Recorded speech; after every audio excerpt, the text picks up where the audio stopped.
Passion is energy.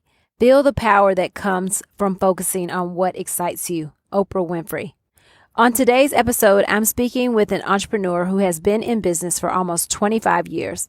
The passion she has today for growing her business is just as relevant and exuberant today as it was in the late 90s when she started.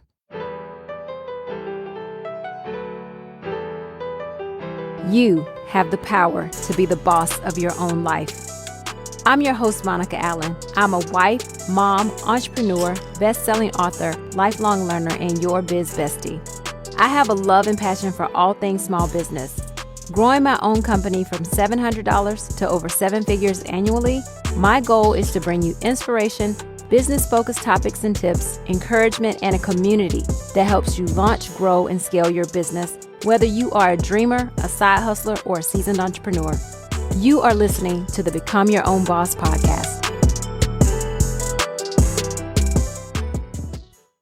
This episode is brought to you by Zeus's Closet, where we're like a tattoo shop for your clothes. What really makes Zeus's Closet so unique is that there are no minimums. If you have a conference coming up and you just need one polo shirt, one button-down shirt, one jacket, you can get it done at Zeus's Closet. In addition, if you need it in a hurry, we can deliver as fast as same day or next day. So check out Zeus's Closet and support this episode's sponsor. Visit zeus'scloset.com, or you can click the link in the show notes to check out the catalog and learn more. $300, a kitchen table, newly married, a small child, a young teacher, and a passion for jewelry. Put them all together and you have Elise Rosenstock of ElyseRyan jewelry. ElyseRyan creates unique stackable pieces called wristrocks that are timeless and inspirational. Made with hand-picked, colorful gemstones of many unique shapes and carried in the likes of Bloomingdales, Saks, and on QVC, ElyseRyan has made her mark in the jewelry world while raising a family and supporting many notable charities. Take a listen to my conversation with Elise of ElyseRyan Jewelry Company.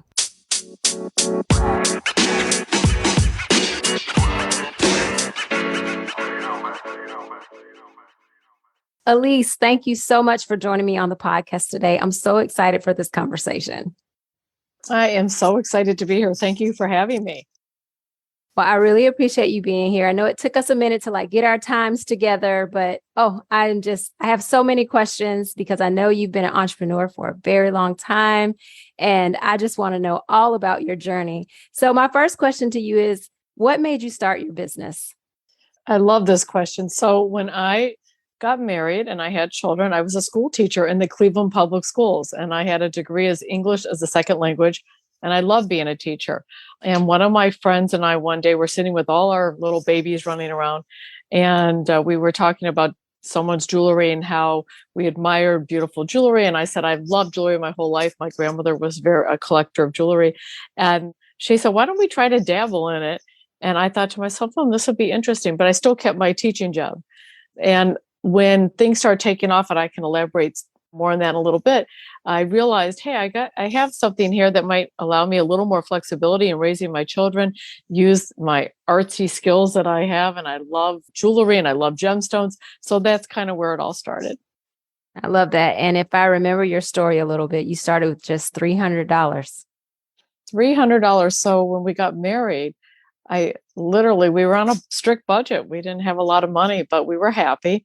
And when my girlfriend and I discussed buying some beads, I said to my husband, I said, Jerry, I'm going to take $300 out of the savings because I'm going to buy some beads. And he goes, what are you going to do with the beads? I said, we're going to make jewelry.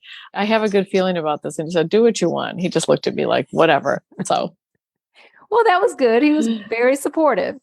Very supportive, very supportive.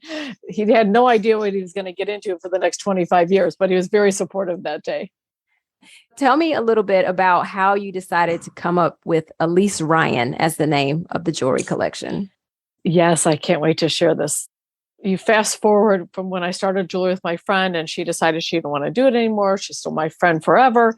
But when I moved up, I was living in Cleveland, Ohio, and we moved to Connecticut. And I said, I'm done with jewelry for a while. I got to get my kids situated in school. And things kept evolving. Like I kept meeting mothers in preschool and they loved the jewelry. And the next thing I know, I had something very, very special I knew, but I needed a lot of help. And I started going into stores, and even the people, the owners of the stores, like, you can't keep up this beating all night and raising kids all day. And so I was so fortunate to be able to meet with some other people to help me grow the business in New York. And we met with, this is way back when we were working with some marketing people. And my name is Elise Rosenstock. And back then things were very different, because if you remember, if you think back into days, there were designers that had all different brands, but different ways of marketing their brands and different spellings of their brands. So they said, well, if we're going to put this out in Couture and we're going to put this in InStyle magazine and Vogue and all these magazines, we need something a little less quirky than Elise Rosenstock, something that was easier to remember. Let's the start of your stories. So back then I had my daughter, Ryan. She's my first daughter. And then they said, well, it would be really nice to incorporate you and your daughter. Her name is spelled in the ElyseRyan, very different, Riaym, but aesthetically, to put it in magazines, they made it very glamorous, ElyseRyan with the 2 Ys. So that's how it started. Oh, I love that. Yeah. So it's a little bit of you, a little bit of your daughter. It's beautiful. Yes. It was very special. Now, I know that you have been on QVC. This is one of my questions because I think it's amazing. And I know there's steps to doing that, but I know you've been on QVC. I think you have something that's going to be coming out on there again really soon. Tell us about that journey. How did you get there? Well, it's funny that you bring that up, because back when QVC was very interested in my line, it was going to go to QVC Elise Rosenstock, Saks Fifth Avenue, and Bloomingdales ElyseRyan. And so it was very different back then. But then as things evolved again, we decided to bring it to QVC as ElyseRyan jewelry. And they were very interested in all my little baubles. And I had a meeting with them and they said, how soon can you go on the air? And I said, we're working with manufacturing probably, a month and a half out. So they said, absolutely. And I said, wait a minute. I said, I have a favor to ask of you. I'm so blessed that you're having the ElyseRyan jewelry on the air and you believe in my product and you think it's going to sell amazing, but I have a necklace in my pocket. And I took it out of my pocket and I said, I need your help. And that is a necklace that became the ElyseRyan Alex's Lemonade necklace. And I had met with this young girl named Alex Scott, who started lemonade stands in her hometown in Westchester, Pennsylvania. And she happened to be from Connecticut. That's another side story. But she and I made this necklace because it was really important for her to raise money for other kids so they didn't have to suffer. And she was an amazing, amazing child and left a legacy. But I brought it out and I showed them the necklace and I said, I need your help. I need to make this necklace really big. I promised Alex, and you guys are very aware of her in your hometown. And they were so excited about this. At the same time that we were launching ElyseRyan, little did we know that we would launch this necklace, this pink and yellow lemonade necklace that took on a life of its own. Oh, wow. That's amazing. That's really amazing. And speaking of that, I know that you do a lot of things that go to charity. Can you tell us a little bit about your philanthropic pursuits and those things that you've been working on over the years? Sure, that is my passion. When I launched this necklace, the Alex's Lemonade necklace on QVC, I really didn't know what I was getting myself into. And we put this necklace on there and it was beautiful. And in 2 minutes airtime, we sold like 1,000. I'm like, wait, what's going on here? And then a month later, we had 3 minutes and we sold 4,000. And then we sold 5,000. It was just crazy. It kept going, and earrings and bracelets. And over the course of a few years, we sold probably well over 100 and some thousand pieces of jewelry, raising $1 million. But what I learned from this, Monica, is that this is all fun jewelry. We all love fun things, but I saw what it did, and it united people. And I wasn't prepared for what was coming at me live on the air, QVC. People were calling up and saying, I love this necklace because I have a grandchild suffering, or I have a child or a parent. And there were many tears that were shed on the air because this was real life stuff that was happening to people. And what it did is it kind of united everybody in a way that they all had their story. And at the same time, they were wearing something that made them feel good. But you're making a difference. I saw what that did, and it changed my life forever, because people will walk around saying, I have that necklace. That's a lemonade necklace. Let me tell you my story. And so I decided that I was going to work, my life's work was going to incorporate philanthropic jewelry. And since that moment, it changed my life. I've worked with foundations like Juvenile Diabetes, Easter Seals, Jewish Federation, and I've done colon cancer. And unfortunately, I had a few years ago, my mother, who was only 72, was completely out of the blue, was struck with a very, very horrible cancer. It was a sinus cancer that none of us expected. And in that time, I was in the talks with Stand Up to Cancer, which is a national foundation I'm sure many of you have heard of. And we were talking about, I'm like, this is so strange. I'm talking with them, and now I have to go fight for my mother's life. So I put the project on hold, and we went all over the country to try to find a cure for my mother. And 9 months later, she passed away. And it kind of knocked the wind out of, thank you. It kind of knocked the wind out of me. I never had grief like that. And for a few months, I really didn't get off the couch because it was such a tremendous loss, like many people have every day. And I'm very self-aware, but I didn't even know how to deal with it. And then finally, one day, a couple of my friends came over and they said, you know what, Elise? You have done so much to stack people and make differences and tell stories. Your mother would be really upset with you right now. Get your you-know-what up off the couch. Call Stand Up to Cancer and tell them you're on. And I had I said, you're right. And the next thing we knew, we launched this bracelet That's so pretty. That all cancers matter. And it was a World Cancer bracelet. And since that day, I've been blessed to work with this wonderful foundation and other foundations, but I don't post everything, but constantly doing things that I hope can help people and make them feel good inside and share their stories. Yes. And I have on a few of my bracelets. I have on my Stand Up to Cancer bracelet. Oh. And then I have this beautiful piece that you made for me custom when I ordered the Stand Up. Yes. And then this is my Nashville bracelet. I love the Nashville. I'm going back soon. Yes. That was so fun. I love seeing all of you in those bracelets, but it makes me so happy when I see people enjoying things and having fun and smiling and wearing the bracelets. That's what it's all about. Yes. They're so colorful and they make your outfits pull together. It's beautiful. So not only are you giving us beautiful pieces of jewelry, but you're also helping the world. And I know you have a Ukrainian bracelet right now that's helping Ukraine, people who are suffering there. Just thanks for all you do when it comes to that. Well, there's so many people. I can't take credit for everything. I take credit for the little that I can do, but there's so many people doing wonderful things. And I think every little bit makes the difference. And I think that's what we all do. By you buying one of them makes a difference. By me creating them, it makes a difference. You feel kind of helpless sometimes with all the stuff going on in the world. So the little bit you can do is look down and say, oh my gosh, this represents this. And I did this little bit. Right.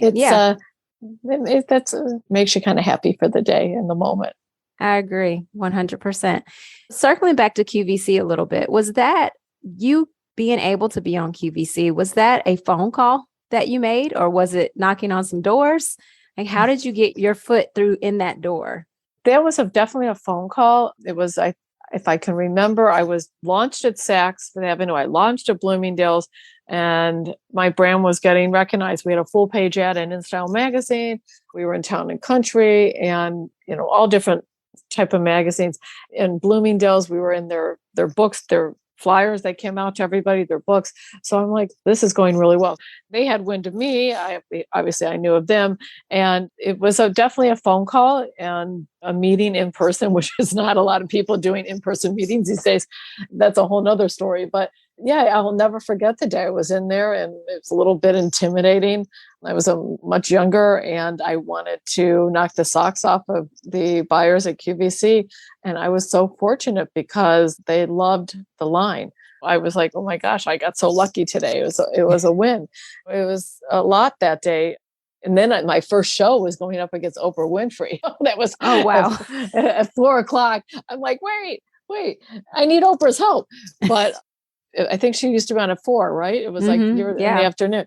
And we had a really nice beginning show, and we sold a nice amount. And the next thing I know, they called back and they wanted to reorder. And I did shows prime time. I did it 2 a.m. 1 in the Wow. morning, I'd be in the green room with just fabulous people. I'd be walking around QVC in the middle of the night. It's like, it's Disney World there. It does 24 hours a day, QVC. But Wow. that's kind of how I got in the doors, and just having a successful quality product. They're very much sticklers for quality. And that's why QVC is so successful. And ElyseRyan, I'm so blessed because it's definitely been a quality product. And right now I'm doing a lot on QVC.com. I love that. I love that. When did you, I know you said you were in Bloomingdales and Saks, getting into those, was that like a pitch? Did you have to go in and pitch Yeah. those buyers as well? Yeah, that was hard because back in the days, it was people, there wasn't so much online ordering. I mean, we were like full-fledged in Bloomingdale's, and I was next to all the big guys, David German and Lagos and all these different designers who are fabulous. And I remember going and pitching. They were looking for new designers, and we launched a couture in Arizona as the new designer. And we had one of the most successful experiences. We had signed on, I think it was, don't quote me, probably over $1 million in business at Couture. See, I'm dating myself, Monica. This isn't good because I can remember. So anyways. You look great. We had one of the most successful launches as a new designer. And from then on, we signed the business. Bloomingdales and Saks had come to visit us there. And then we re-met in the city in New York. Then the next thing I know, I'm on airplanes, traveling to all these different stores, having trunk shows, meeting customers face to face, creating relationships with people, which I feel is so important these days. And it went on for a long time. But just to give you a little bit of history here, I had 2 little girls at home, and I was on airplanes every other day, and I was doing trunk shows.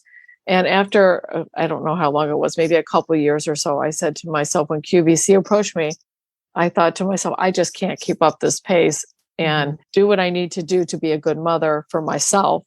And my husband was traveling at the time. That was part of the problem. When QVC gave me that opportunity, I took a chance, and I kind of put all my eggs in one basket, and it worked for me. So it's been, and it continues to be, an amazing, amazing journey. And I wish I could sit for 10 hours with you and tell you all the stories, because I mean, they're endless, the stories and the people that I have met. Yeah. I love that though, because it is endless. And I love how long you've been in business. What year did you start your business, Elise? I moved here in 99. So it was probably about 98. Great. See, wow. I'm dating myself again. No, that's great though, because I love talking to business owners who have been in it for a while. You have so much knowledge that you can share with those who haven't been in it very long. Mm-hmm. And speaking of kids, I know your girls are now adults. Yes. If you could tell those of us who still have little ones running around and we're trying to juggle the business and the kids and all the things that they are doing, what piece of advice would you give us? Oh my gosh. I love this question because it's so different for everybody, the answer, because everyone's situations are so unique. But when I think back to the craziness of trying to get the kids situated for the next day, because I had a flight the next morning and who was going to pick them up from school. One thing I say is to be organized. And that wasn't my top thing, but somehow I managed, because I was even late for this thing. And I thought I was organized. But anyway, for this podcast, I'm like, oh my gosh. But the thing that is take it one day at a time, because I would get so much anxiety thinking about the 6 trunk shows in the next 15 days. How am I going to do this? I had to learn to compartmentalize and take it one day at a time. And don't be afraid to ask for help. And you can do this, everyone. You can do it. Don't let anybody tell you can't. There are ways to do that. I used to share when my kids had soccer and I knew I was going to be away that week. I would ask my friend, can you take them this week? And I can take them next week. So it's manageable. It's not easy. I'm not saying it's easy, but you have to rely on other people and then give back when it's your time, when you can do it. And you have to be really true to yourself. And the one thing I was not good at back then, I was not good at self-care, because there wasn't a lot of time for that. And if I look back and give any advice to my daughter, who's going to be 30 this year, and the other one who's 27, and I keep telling them, because one has a baby and one just got married, I keep saying that you need to make sure that you take care of you. You have to take care of you. And that wasn't something that I was really good at, raising kids. If you take care of yourself and you feel good inside and you feel healthy, it also empowers you to be able to move forward and succeed. That's the advice I could give. And I would be happy, anybody who hears this, or ever wants to just set up a call to talk about what my experiences was raising daughters and doing and building a business. I'd love to do it, because you can do it. Thank you for that encouragement, Elise, because I will tell you, I mean, mine are a bit more self-sufficient now. I have a 12 and an 8-year-old, and now there's things that they can do on their own, but I still do have to coordinate certain things, after school activities. And COVID was interesting because it actually allowed things to kind of come home. Yes. We have some of their activities, like their music lessons, are actually at home, which is nice. I'm not having to cart them to a place to take their music lessons. So that's nice. But yeah, I may need to set up a separate call with you. No, you know what? It's interesting, Monica, because I watch everything you do, which you're so fabulous and super, super talented, and with your kids as well. And on Instagram, we all look like it's so easy and great. And we know that's not the truth. That's not real life. It's happy pictures in the moment, which is great. But the one thing that you do and I did as well, and I also suggest, is making the kids a part of what you do, making them learn about, like I used to bring them in and make them learn about jewelry. Or there were times that we had really big conflicts in our schedule, and I brought them to QVC, and I had a meeting. So I said, I'll give you a tour of QVC. We'll do that. You'll see the studio, see where I go on TV. So sometimes when you make them a part of it, at your ages are good to do this age. And I made them part of the lemonade stands at QVC that we did for promoting Lemonade Week. And I brought them to shows here and fundraisers. And when you make them a part, they understand it better. And they seem to be, I don't know, my girls seem to take that and grow with it. And believe me, we definitely had our days that were challenging. But I definitely believe that when you have at-home business or you're a working mom, if you make them a part of it, you empower them as well. Right.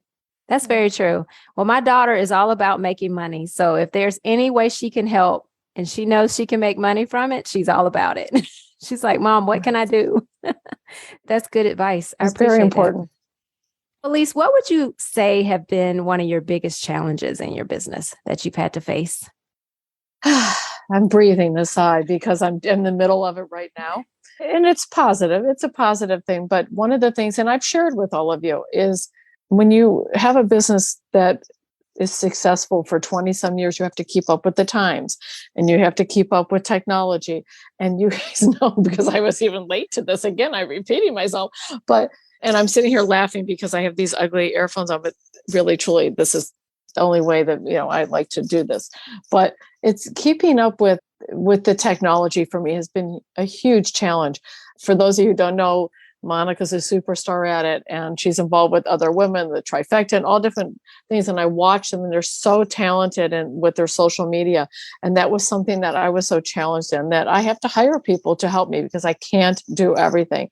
Keeping up with the technology right now, in the middle of a complete revamp of the branding, revamping the website, all the social media. You might have seen some of it now. It's starting to change and evolve, which is exciting. But to me, that was a challenge. It really was. And also what's a big challenge for me is that my business was built on meeting people and creating relationships face to face. And I did trunk shows and home shows and all different department stores. I went to jewelry shows. So I knew these people. I knew my customers. And we would sit and we'd talk about what they like, and I knew, and we'd have a coffee and whatever the case was. And when technology changed and everything became a text or an email, something was lost there. There was something lost for me. It was kind of sad. But what's interesting, what happened during COVID is things kind of went the other way because everybody was afraid, rightly so. And we all sat, like we're sitting here at our desks, and did what we're doing now. But people were ordering jewelry to make them feel good, or something special for one of their children's birthday, or a mother or a sister and that. And they'd say, Elise, can you do this for me? And I said, yes. And I said, let me drop it off. And I would literally, because we all didn't have much going on during COVID, the craziness. So I would get in my car and stand in the driveway, put the thing on their door, stand 20 feet away, come out, and we'd reconnect, and we talked. We were human again. And that was more meaningful to me. Relationships are very, very meaningful to me. I've been really happy because I think that we're turning more towards that way again. What do you think? Do you see that the same? Yeah. And I agree. I think relationships are the key to any successful business. Even if you're an online only business, the relationships that you build with people over the phone or even trying to connect with them via email, just the right words to really build a relationship. One of the things that we say in our store is that when someone walks in, when they leave, we want them to feel like they have a new friend because people like to shop with their friends. It's not about shopping just at a random place. People like to come back to see their friends. It's funny you say that.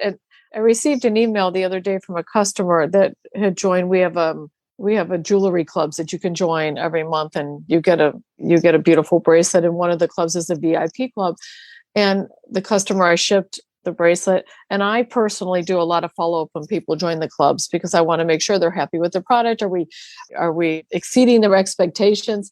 And the woman sent me an email back, and she said, Elise, I feel like you're my friend. I have never had this kind of customer service. And I said, I don't really want to call it customer service. I just want to call that I just care and want you to be happy. And I enjoy it. And I'm so grateful you love my jewelry. But it's the building, like you said, Monica, of the relationships. And that's the key to one of the keys to successful business. 100%. I mean, look at us. We've a bunch of us. I haven't met you guys in person, but I feel like I've known some from Clubhouse. We met so many different incredible people, and I talk to them every day. And I built this relationship. So, like you said, I haven't met everybody in person, but I built beautiful relationships. It's all what you put into it. 100%. I totally agree with that. And Clubhouse has been amazing. I was just telling my husband last night, I'm scheduled to do a live with someone on Thursday. And I'm like, she's clear across the world.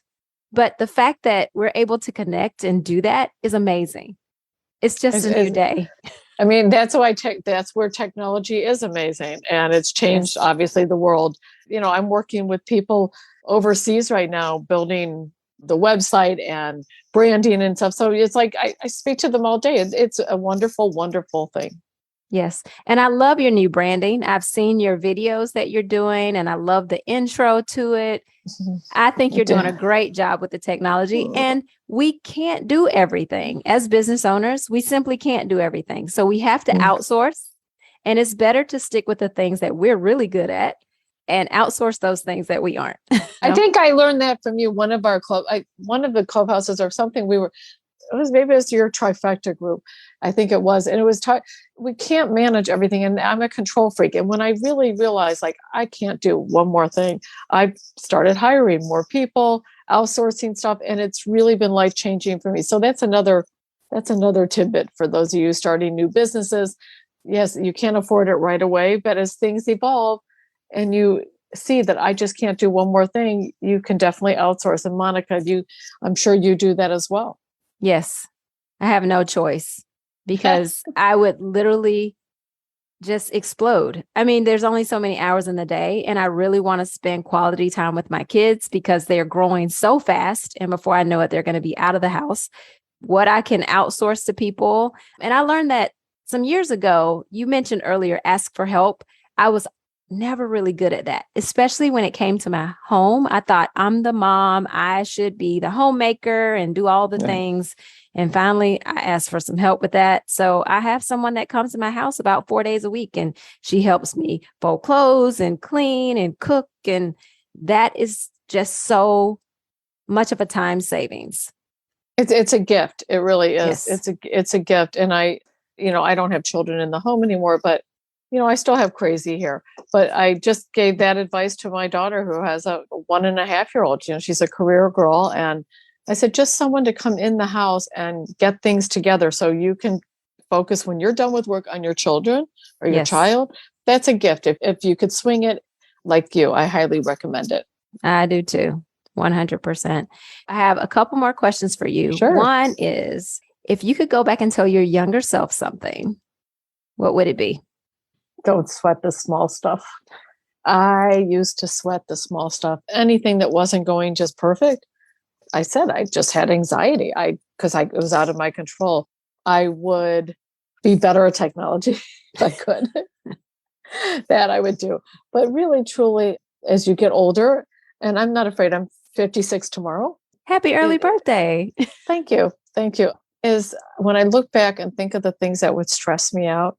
And then now, as you get older and you start each year, you look at life differently because you start seeing things differently. And when I think back to the stuff that used to get me crazy, now I laugh at it because I'm like, really, Elise, that made you crazy? And you can't help yourself because we all go through different phases of life and everything. Yes. But really, truly, when you feel like everything's caving in or it's just a really bad day, know that tomorrow's another day. And I actually look forward to waking up every day. Listen, I've been in this business a long time. And if I didn't like it, I wouldn't be doing it. And I've had my days and my challenges here. But if you can wake up every day excited for the day, then that's success. And back then, I didn't know how to do all that. I didn't know. I knew I loved what I was doing. I knew I wanted to build this jewelry brand, but I didn't know how to wake up and go, not be like, oh. Now I know how to wake up, and I like thinking about you today. I was really excited about this, even though it was late. But yes, I was very excited. I'll never get over that, just by the way. But I don't want to obsess. Don't sweat the small stuff. But don't sweat the small stuff. Don't sweat the small stuff. But yeah, it's a really good thing when you can wake up and feel excited for the day. Yeah, that is very true. I was excited. I woke up excited today as well. I really did. And so your business has been around now for almost 25 years. You are almost there, Elise. I'm almost there. What would you contribute to your longevity, being able to keep it going? I like what I do every day. I like designing. I like creating. I like making differences. That's probably the biggest. And it's funny. I'm 56 tomorrow. People say, when are you going to retire? And I'm like, I haven't even thought about that. Like, it's not. And someone said something to me the other day, like, you just keep going and you just keep going. And like, you're rebranding now. And I'm like, oh yeah. I mean, this is just the beginning of something really big, because I'm ready to blow this up even on a different level. So that's just how I feel. And that's what I do. And I'm so passionate about it. When you have a passion, I mean, I'm sitting here right now. I'm not, no joke. Okay. I'm actually, I can't show you around because it would be like mortifying. I'm sitting here. I'm getting ready with this collection. I'm getting ready with this collection. Ooh, that one's pretty. We're getting ready. Stand Up to Cancer, a little sneak preview. This is going to be for breast cancer awareness, the purples and the pinks. So we're getting ready to launch that. And then we're doing college team spirit bracelets because I'm a huge Ohio State fan. So there's like, then the other thing I think I said to you was like, I was inspired by my daughter's wedding. I saw that there was such a need for bridal jewelry and bridesmaid jewelry because there's not a lot of that out there where you could get like bridal jewelry at a decent price that's the color of the dresses. So we're launching a bridal collection. So there's so many things going on that I'm going to keep going till I can't. I think until I just have an epiphany one day that, I'm done. I don't know. So I'll let you know, but yeah. Yeah. Well, my mother-in-law is in her early 70s and she has been a physician for a number of years and she just cannot leave that. She's retired, but I tell her all the time, I say, you work more than any retired person I've ever met, but she loves it. One day I'll probably slow down and I'll dabble in something, but I have a few more goals that I have to succeed. And, I'm planning for the next 10 years and we'll see how things go. That's kind of my plan. I love that, Elise. I really do. And this has been so much fun. Can you tell people where they can find your beautiful jewelry? Sure. I'd love to have you come follow me on Instagram at ElyseRyan Jewelry, ElyseRyan Jewelry. Same thing on Facebook, ElyseRyan Jewelry. And give me another about 24 to 48 hours for the new website, and it's ElyseRyan.com. I think you'll find all the new collections really exciting. And also, I'm on Katie Couric's shop site with my whole collection, and she also supports Stand Up to Cancer. So I'm sure you'll see some things with that as well. And at QVC.com, there's an entire different collection of mine. So if you go to QVC.com, you'll see things like these beautiful gold-clad necklaces with pendants that my artwork's on, and the rings. And now also getting into earrings on ElyseRyan.com. You'll be seeing that in the next month, getting ready up for the holidays. So many things. I don't want to bore you, but there's just so much going on.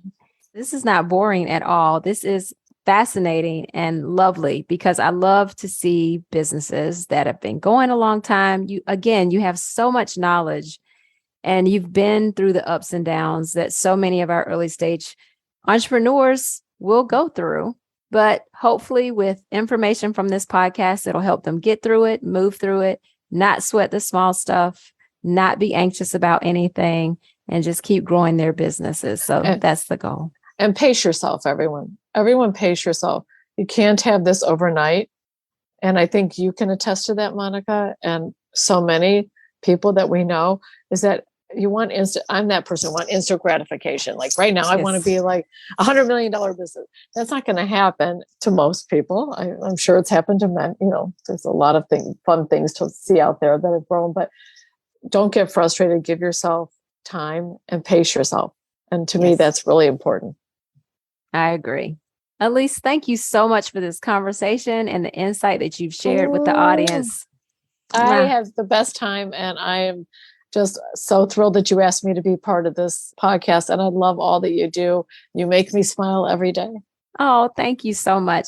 And you make me smile. And I'm going to order some more jewelry. So I'm very excited. Thank you so much. Thank you. Thanks, Monica. Have a fabulous day. You too.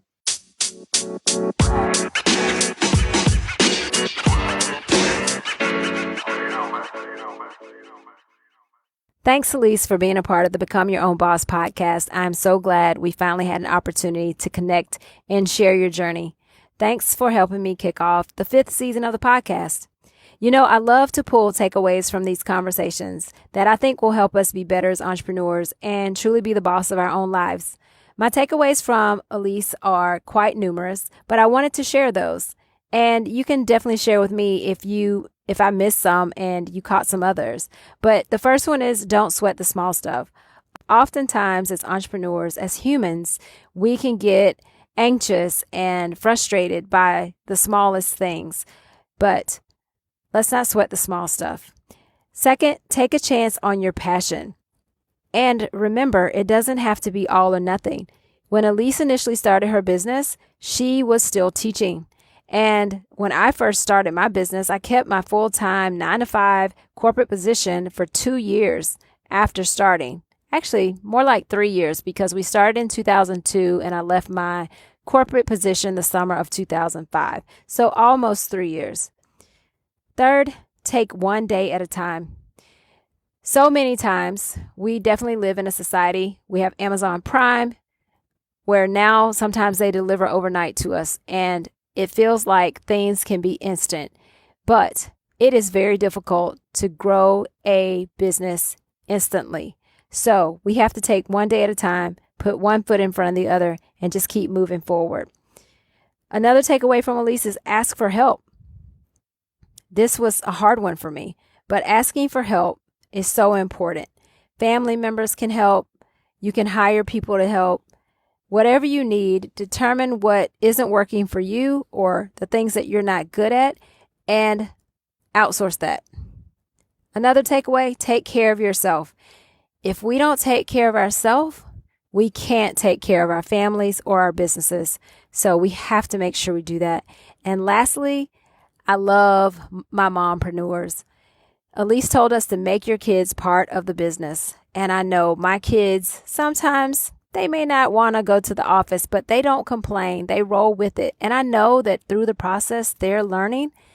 They may be entrepreneurs, they may not, but they are learning along the way. So let's make our kids part of the business. Those were my takeaways from Elise. I hope that you can use them in your life and in your business. Again, I'm so excited for all that season 5 holds for this podcast. I have some great guests lined up over the next few months. Also, I will be launching an in-person class here in Atlanta in October. I know many of you who listen to the podcast already have established businesses, but I will be hosting a class to help people start their own businesses, become their own boss.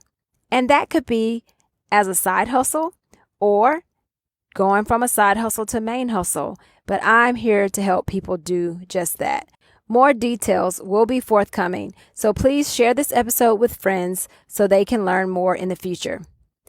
Thanks so much for listening. I'm grateful for you. Check out the link in my show notes to ElyseRyan.com so you can see the latest collection from ElyseRyan Jewelry. Take a moment to follow me on Instagram and TikTok if you don't already. It's at Become Your Own Boss Podcast. I love to share tips and inspiration for us entrepreneurs. And don't forget to rate, review, and subscribe to the podcast if you haven't already. And if you don't mind, take a moment to actually write a review. That really helps the podcast. Lastly, if you're interested in becoming a sponsor to the podcast, please email me at monica@monicaallen.com and I'll be happy to share information with you about sponsoring an episode or 2 or 3. Completely up to you. Now is the time. Now is the time to level up, leave a legacy, and become your own boss.